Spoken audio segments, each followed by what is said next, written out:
बहुत अच्छे समय के लिए मैं परमेश्वर का धन्यवाद करता हूँ। ആന്തരിക സൗഖ്യ ശുശ്രൂഷകളിലേക്ക് വീണ്ടും നിങ്ങൾക്ക് സ്വാഗതം. ये आंतरिक चंगाई की जो सभा में फिर से हम आपका स्वागत करते हैं। ദൈവത്തിന്റെ പരിശുദ്ധാത്മാവ് നിങ്ങളിൽ വലിയ കാര്യങ്ങൾ ചെയ്തുകൊണ്ടിരിക്കുന്നു എന്ന് ഞാൻ വിശ്വസിക്കുന്നു. मैं ऐसा विश्वास करता हूँ कि पवित्र आत्मा आपके जीवनों में बड़े कार्य को कर रहा है। ഈ ആലോചനകൾ നിങ്ങളുടെ ജീവിതത്തെ ആകമാനം മാറ്റുകയും ഒരു പുതിയ അനുഭവത്തിൽ ജീവിക്കുവാൻ സഹായിക്കുകയും ചെയ്യും. ये सेवकाई आपके जीवन में बहुत बड़े बदलाव को लाएगा, आपके जीवन में बहुत आशीषों से भर देगा। പരിശുദ്ധാത്മാവ് നിങ്ങളെ ആ നിലകളിൽ ഉപയോഗിക്കുവാൻ പോകുന്നു. पवित्र आत्मा आपके जीवन को इस्तेमाल करने जा रहा है। ശുശ്രൂഷകളിലേക്ക് വീണ്ടും നമുക്ക് പ്രവേശിക്കാം. ഒരു വാക്ക് നമുക്ക് ഒരുമിച്ച് പ്രാർത്ഥിക്കാം. हम सेवकाई में जाने से पहले हम प्रार्थना में जाएंगे। പരിശുദ്ധ പിതാവേ, ഇന്ന് ഈ നിമിഷങ്ങളിൽ കർത്താവിന്റെ വലിയ പ്രവൃത്തികൾ അങ്ങയുടെ ജനത്തിന്റെ മേൽ വെളിപ്പെടുവാൻ പോകുന്നതിനായി സ്തോത്രം. ഈ ആന്തരിക സൗഖ്യ ശുശ്രൂഷകളെ അനുഗ്രഹിക്കണമേ. स्वर्गीय पिता, यीशु मसीह के नाम से हम आपके पास आते हैं। प्रभु, आज की सेवकाई में आपकी बड़ी आशीषें आपके जनों के ऊपर भेज रहे हैं, इसके लिए हम आपका धन्यवाद देते हैं। പരിശുദ്ധാത്മാവേ, അങ്ങയെ കൂടാതെ ഞങ്ങൾക്കൊന്നും ചെയ്യുവാൻ കഴിയില്ല. അങ്ങയെ ഞങ്ങൾ സ്വാഗതം ചെയ്യുകയാണ്. पवित्र आत्मा, आपके बिना हम कुछ नहीं कर सकते। पवित्र आत्मा, हम आपके स्वागत करते हैं। പിശാചിനെ അവന്റെ പ്രവൃത്തികളെയും അവനോടൊപ്പം പ്രവർത്തിക്കുന്ന ദുരാത്മാക്കളെയും ഞങ്ങൾ യേശുക്രിസ്തുവിന്റെ അധികാരമുള്ള നാമത്തിൽ ബന്ധിച്ച് അവരുടെ പ്രവൃത്തികളെ നിഷ്ക്രിയമാക്കുന്നു. അവയോട് കൽപ്പിക്കുന്നു, യേശുവിന്റെ കാൽ കീഴെ പോക. शैतान और उसके साथ काम करने वाले हर एक दुष्ट आत्मा को यीशु मसीह के नाम से बांधते हैं और इस प्रकार से आज्ञा देते कि यीशु के पैरों तले जाए। സകല മഹത്വവും സ്തുതിയും സ്തോത്രവും ഞങ്ങൾ യേശുവിന് അർപ്പിക്കുന്നു. सारी महिमा आदर यीशु को हम देते हैं। ആന്തരിക മുറിവുകളുടെ അടയാളങ്ങൾ, आंतरिक जो घाव है, इसके चिन्हों के बारे में हमने देखा। വളരെ പ്രധാനപ്പെട്ട ഒരു അടയാളത്തെ കുറിച്ച് നമ്മൾ പഠിക്കുവാൻ പോകുന്നു. Anxiety disorder. और उसका एक प्रधान एक लक्ष्य है, जो कारण है उसको देखेंगे। एंग्जाइटी डिसऑर्डर या तनाव ലോകവ്യാപകമായി ഇപ്പോൾ കോടിക്കണക്കിന് ആളുകൾ അനുഭവിക്കുന്ന ഒരു സൈക്കാട്രിക് രോഗമാണ്, ഒരു മാനസിക രോഗമാണ് ആങ്സൈറ്റി ഡിസോർഡർ. और पूरे संसार में देख सकते हैं कई लोग जो है ये एंग्जाइटी डिसऑर्डर या उत्कंठता तनाव उसके से जा रहे हैं। ആങ്സൈറ്റി ഡിസോർഡറിന്റെ കീഴിൽ ആങ്സൈറ്റി ഉണ്ട്, ഫിയർ ഉണ്ട്, പാനിക് ഡിസോർഡർ ഉണ്ട്, ആകുലതയുണ്ട്, ഭയമുണ്ട്, വെപ്രാളമുണ്ട്.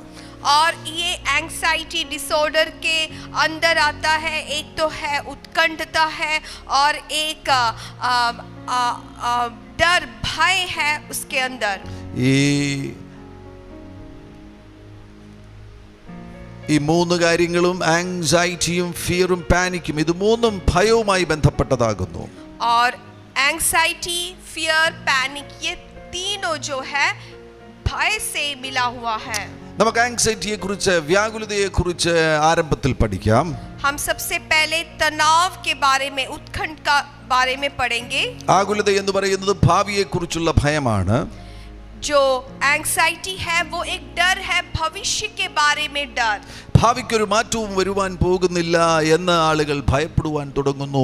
ഭാവി എന്തായിത്തീരും, ഭാവി എന്തായിത്തീരും, അത്തരത്തിലുള്ള ഒരു ഭയം ആകുലതയായി തീരുകയാണ്. जब लोगों के अंदर भय होता है भविष्य के बारे में, भविष्य में क्या होगा, इससे उत्कंठता प्रकट होता है। Anxiety is a kind of unfocused, objectless, future-oriented fear.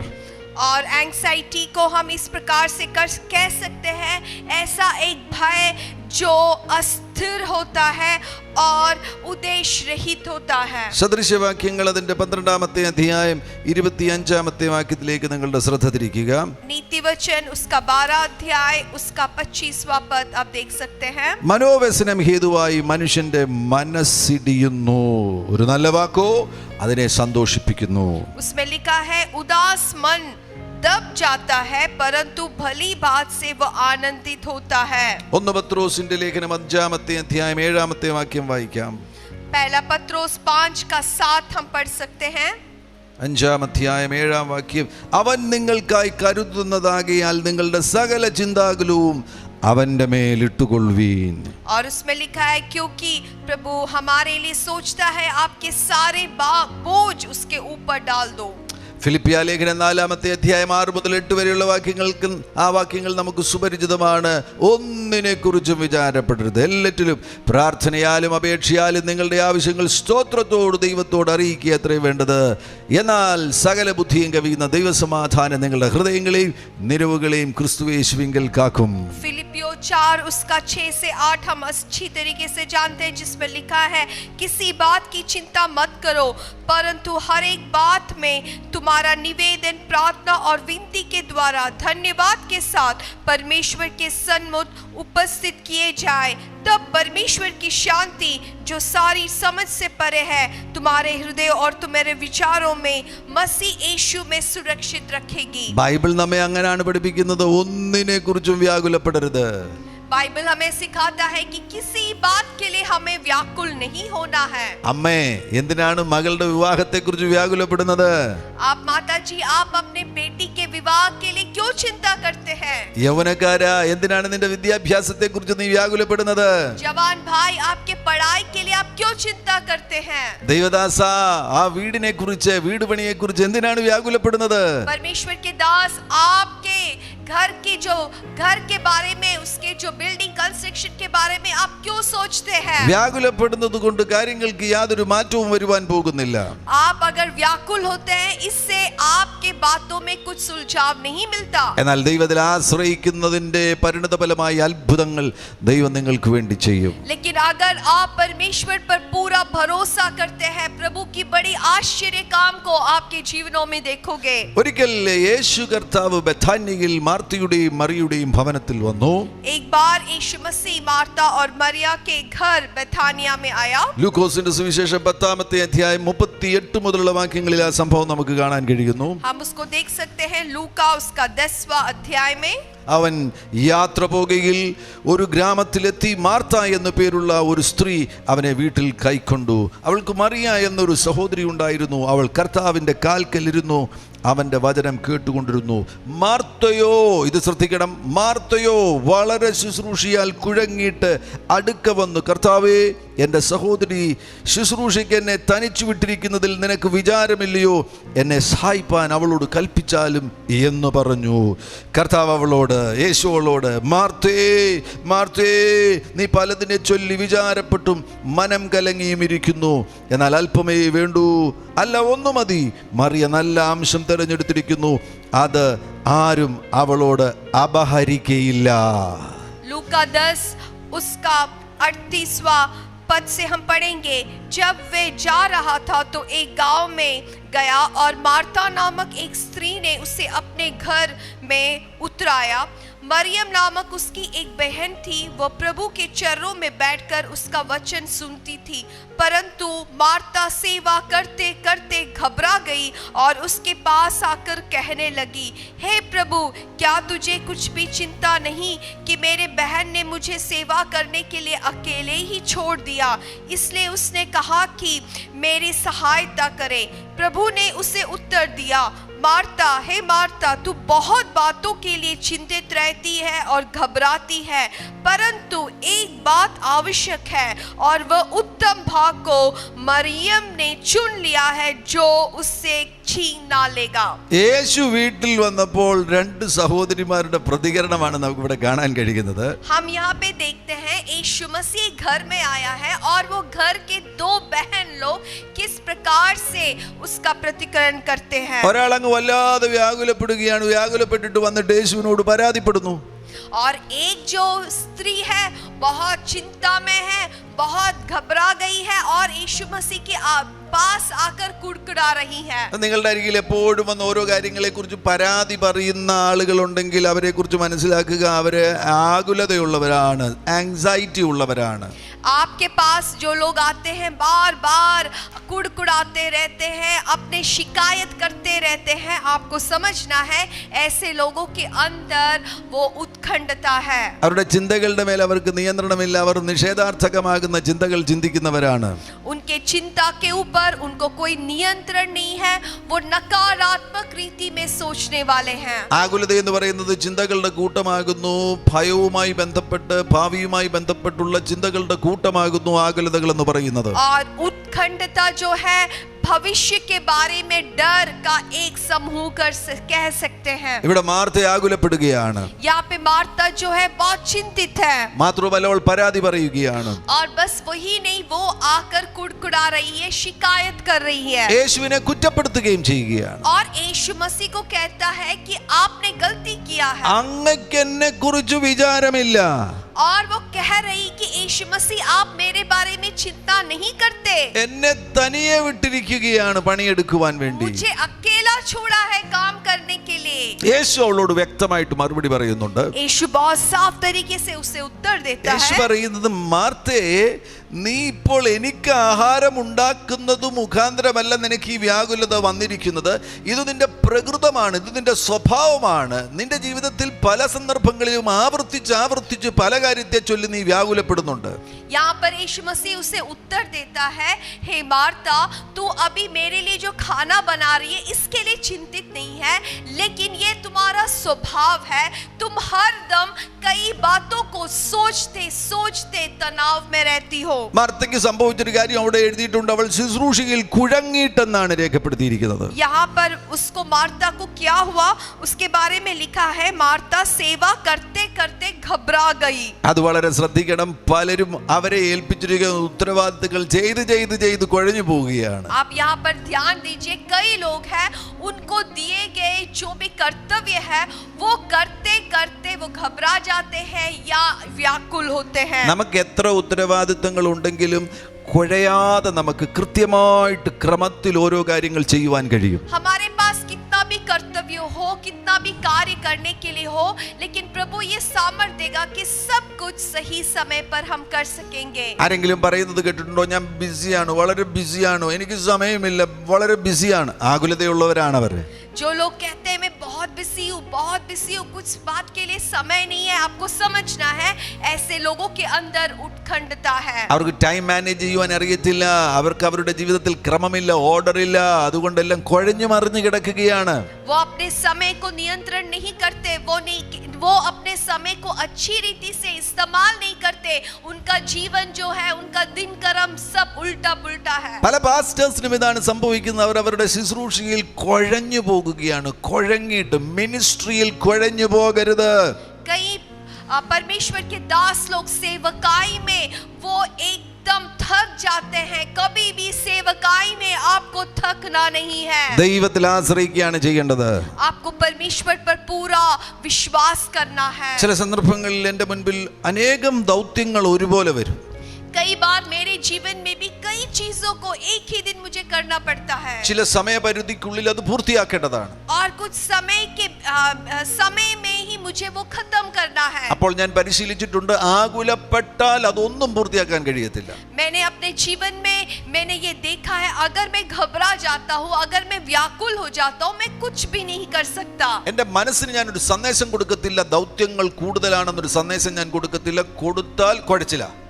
अगर मैं अपने मन से कहूं कि आज बहुत काम है, अगर मैंने ऐसा संदेश मेरे मन को दिया तो पूरा गड़बड़ हो जाएगा। അപ്പോൾ തന്നെ എൻ്റെ മനസ്സിന് ഞാൻ സന്ദേശം കൊടുക്കും. ഓരോന്നോരോന്നായി മെല്ലെ മെല്ലെ ചെയ്തു കഴിഞ്ഞാൽ പൂർത്തിയാക്കാൻ കഴിയും. लेकिन मैं अपने मन को ये संदेश देता हूँ, देखो ये सब काम एक एक कर तुम करोगे तो सब कुछ कर सकेगा। സമയം കുറവാണെങ്കിൽ പോലും ആദ്യത്തെ കാര്യം ചെയ്യാൻ തുടങ്ങും.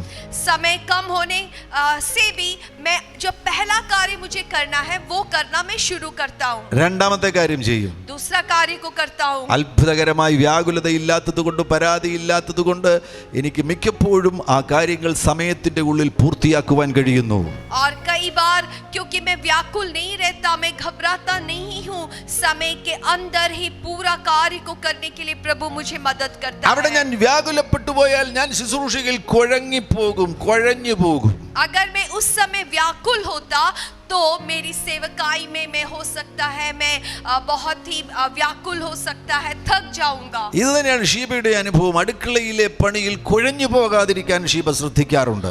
और यही शीबा भी करती है, वो रसोई में जब काम करती है, काम ज्यादा आने से वो कभी अपने आप को थकने नहीं देती। ഒരിക്കൽ നേപ്പാളിൽ നിന്ന് 15 പേർ ഞങ്ങളുടെ വീട്ടിൽ പ്രഭാത ഭക്ഷണത്തിന് വേണ്ടി, ബ്രേക്ക്ഫാസ്റ്റിന് വേണ്ടി കടന്നു വന്നു. एक बार हमारे घर में नेपाल से कुछ 15 लोग ब्रेकफास्ट के लिए आए, ഷീബ തനിയെ അവർക്ക് വേണ്ടി ഭക്ഷണം ഒരുക്കുകയാണ്. और शिबा अकेले उनके लिए खाना बना रही है। രാവിലെ തന്നെ എഴുന്നേറ്റിട്ട് അന്ന് പുട്ടുണ്ടാക്കി, ഇഡലി ഉണ്ടാക്കി, ദോശ ഉണ്ടാക്കി, പല ഐറ്റം, ഒരു 4-5 മെയിൻ കോഴ്സ് തന്നെ ഉണ്ടാക്കി. और उस दिन वो लोगों के लिए कुछ कई सारे विभव को बनाए, कुछ 5-6 विभव. ആമേൻ. ഏത്തയ്ക്ക പുഴുങ്ങി, അങ്ങനെ തുടങ്ങി പല കാര്യങ്ങൾ. ചായയും ഉണ്ടാക്കി, കാപ്പിയും ഉണ്ടാക്കി, ജ്യൂസും എടുത്തു. ഇങ്ങനെ വിവിധ കാര്യങ്ങൾ ഉണ്ടാക്കുവാൻ വേണ്ടി ശ്രമിച്ചു. വിജയകരമായി 7:30 അത് പൂർത്തിയാക്കി. और उसने उन लोगों के लिए चाय, कॉफी, जूस जो भी उनको चाहिए था ये सब बनाया और ये सब 7:30 बजे तक उसने खत्म कर लिया. ഷിബ അത് പറയുന്ന ഒരു അത്ഭുതമാണെന്ന്. 15 പേർക്ക് വേണ്ടി രാവിലെ എഴുന്നേറ്റ് പ്രഭാത ഭക്ഷണം ക്രമീകരിക്കുമ്പോൾ ആ സമയപരിധിക്കുള്ളിൽ അത് നടക്കണമെന്നുണ്ടെങ്കിൽ അവിടെ സൂപ്പർ നാച്ചുറൽ ആയിട്ടുള്ള ഒരു കാര്യം സംഭവിച്ചിട്ടുണ്ട്. ദൈവത്തിന്റെ ദൂതന്മാർ വന്ന് സഹായിച്ചിട്ടുണ്ട്. और शीबा इस प्रकार से कहती है कि एक अद्भुत है, क्योंकि वो अकेले ये सब नहीं कर सकती. वो विश्वास करती है कि वो एक अलौकिक था और परमेश्वर के दूत ही आकर उसे मदद किया. നിങ്ങൾക്കറിയാവോ നിങ്ങളുടെ അടുക്കളയിൽ ദൂതന്മാർ നിങ്ങളെ സഹായിക്കാൻ വരുമെന്ന്?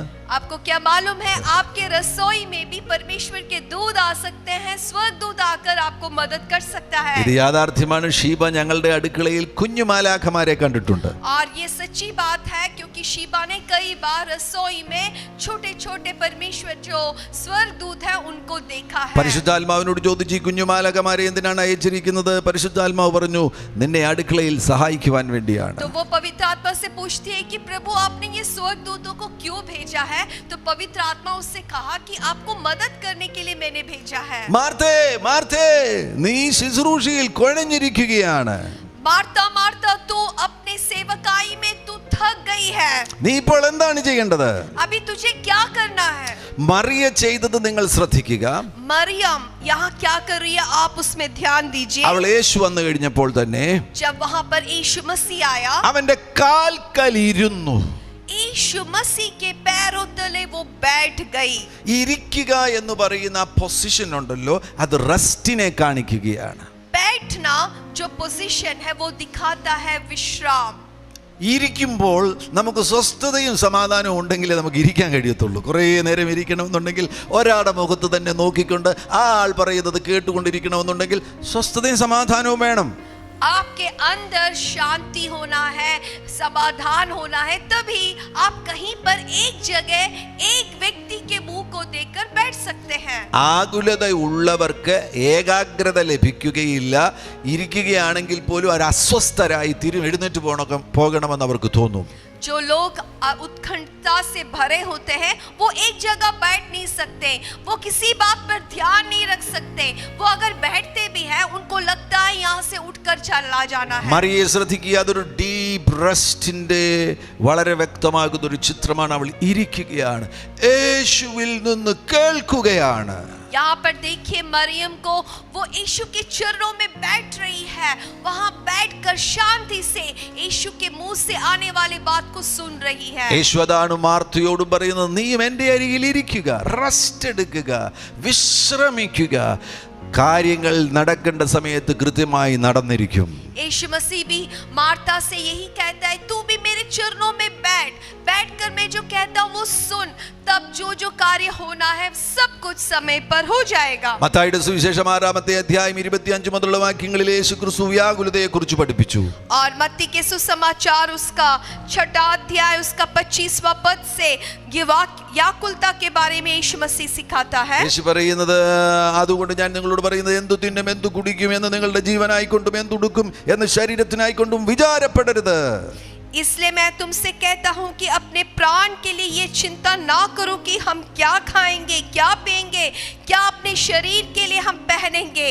വിചാരപ്പെടുന്നത് കൊണ്ട് നീളം കൂട്ടുവാനോ കുറയ്ക്കുവാനോ കഴിയുമോ?